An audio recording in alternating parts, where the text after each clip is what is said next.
Okay, hi YouTube. Wow, it's certainly been a while since I made a video, and as a final project in my queer theories class, I read this book, Imagining Transgender by David Valentine. It's a completely amazing book. I suggest that everybody who's ever existed read it. I've obviously heavily notated it. There's a bit of a funny story that I've obviously clearly gone and dyed my hair purple, and I did that just before reading this book, and the book is interesting. It made me scratch my head a bit, and so when I give this book back to my friend who's lent it to me, if they might likely see this video, I'm terribly sorry if some of the pages have gone a bit purple. I thought it was mildly entertaining. But the book is, it's very interesting. It takes it deconstructs the category of transgender in a very interesting way, and I just wanted to talk about that for a moment. It's, at least the argument that I think the book is making is that the category transgender serves many purposes, so to speak, and one of those purposes is, of course, to be a category for people that identify as non-conforming genders and whatnot. But also, what it does is there's this interesting. It serves as a convenient end, as Foucault would say, from his essay on mentality, to allow the middle class white gay rights movement to say that's not us, so why don't you give us our rights? And that's really kind of not good. That's something that I don't really like. And to evidence that, it's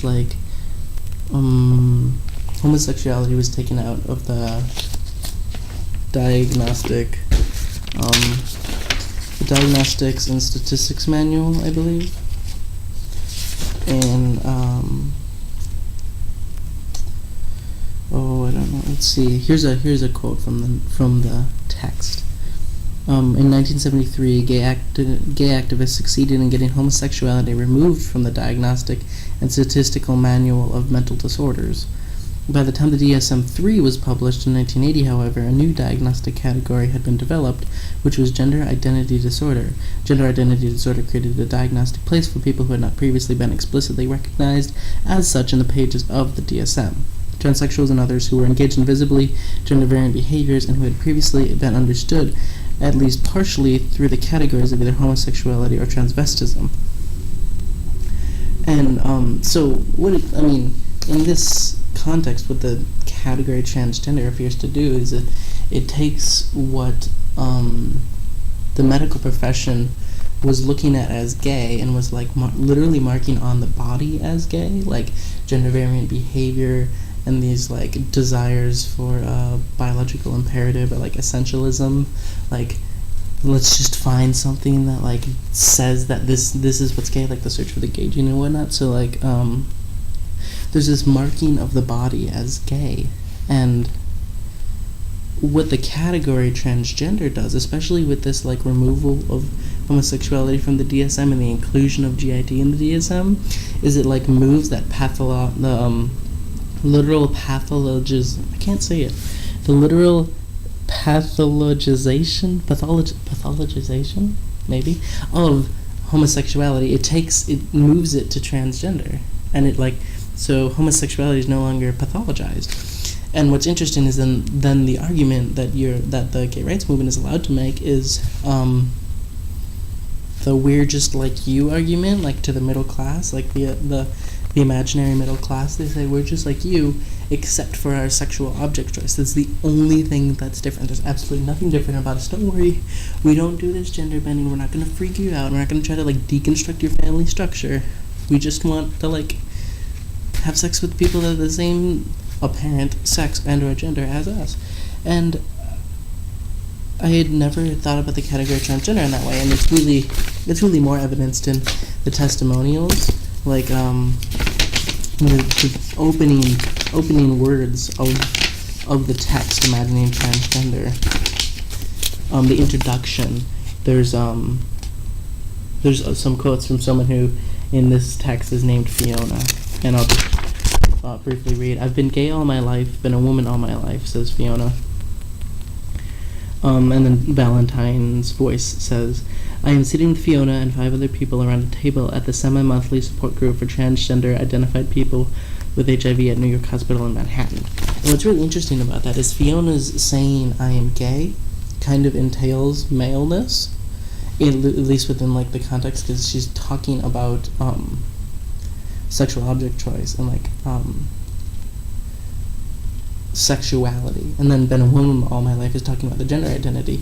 And what's interesting is that like academically speaking or like medically speaking, that seems to be a contradiction of sorts. And the word transgender has been explained to Fiona. Fiona knows what this means, yet still kind of refuses to accept the delineation of identities like this.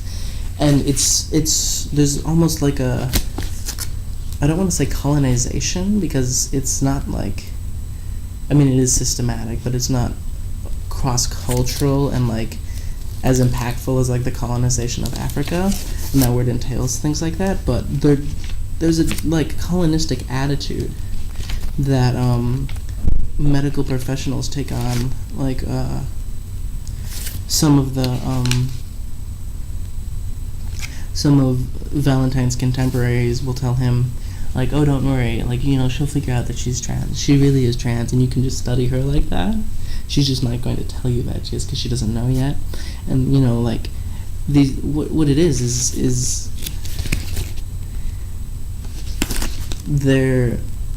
what Fiona is performing is being named by, like, the medical profession and, like, the scientific profession as transgender, but Fiona is not herself naming it that way. And so it creates this contradiction, and, you know, the social categories, at least from a fundamental standpoint, should be descriptive in nature.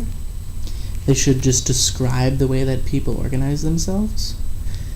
Because those are like good categories, right? I had a discussion about whether or not categories were good with a friend of mine, and they said, you know, they were in some city and they needed to go somewhere, and they had a group of like 11 people, and 6 people took the bus and 5 people walked. And that created social categories of like the people that took the bus and the people that walked. But those categories are descriptive in nature. They describe how these people, or how this group of people happens to organize themselves. And, you know, it can get more complicated as you like build a society and things like this. But with the category transgender, it almost appears as if some people just got together and decided one day, and who knows who it was, and I don't think that's actually what happened, but it's weird that it's not descriptive in nature like that. And that's not to say that, I mean, you do have to like qualify that statement by saying that there are people that like fall within the category of transgender very neatly, and they don't have all this drama about like these weird contradictions. But it would appear as though the category transgender doesn't function really well when you try to apply it to people. So it has to be doing, but people like the category, so it has to be doing something else. It has to function successfully somewhere. And the only place I could find where it was functioning, which was basically the gay right and just the right, you know, in general, but a lot of the gay right, they were saying, we're not like that. We're just like you. And so it's kind of, you know, hateful to hear this like total trashing of gender bending behavior and stuff like that, which I thought really sucked.